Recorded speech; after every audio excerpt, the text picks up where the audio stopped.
Sa muli po magandang araw bigating sponsor ni Dara at Erica magkakilala pala at bakit sila pinatawag. Ano kaya ang pinag-usapan nila Kuya Rab nagulat sa nakita magkakilala pala sila sana po ay malaking tulong ang ibigay kay Dara pinag-usapan kaya nila ay palagyan ng Stevie ang bahay ni Zara at paalagyan ng bakod para di na malagay sa peligro ang buhay ni Dara at kapatid nitong si Bea dahil noong nakaraan di ba sabi ni Dara may kumakatok sa bahay nila tuwing gabi at may umaaligid kaya nakakalungkot isipin na may mga ganitong tao ngayon na may masasamang balak.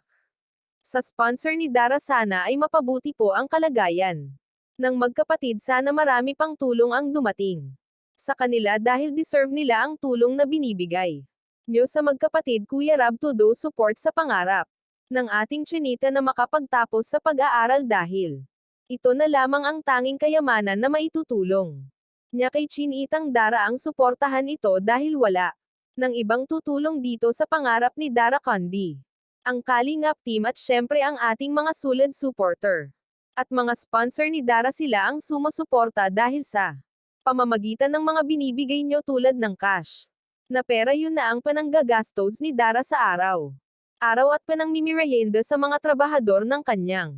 bahay dahil malapit na itong matapos kaya malaking pasasalamat ni Dara sa mga tumutulong sa kanya dahil matutupad na ang matagal na niyang pinapangarap na magkaroon ng bahay tuwing birthday niya ay ito ang tanging hiling niya at ngayon ay nagkator-oro na kaya napakaswerte ng ating Chinita at maraming mababait na tumutulong sa kanya tatay ni Dara tumawag na uuwi daw sa Pasko sana nga po para makumplito na ang Aish ni Dara ngayong magbabagong taon na sana raw mabuo silang pamilya tatay niya ate at silang dalawa ni Bea.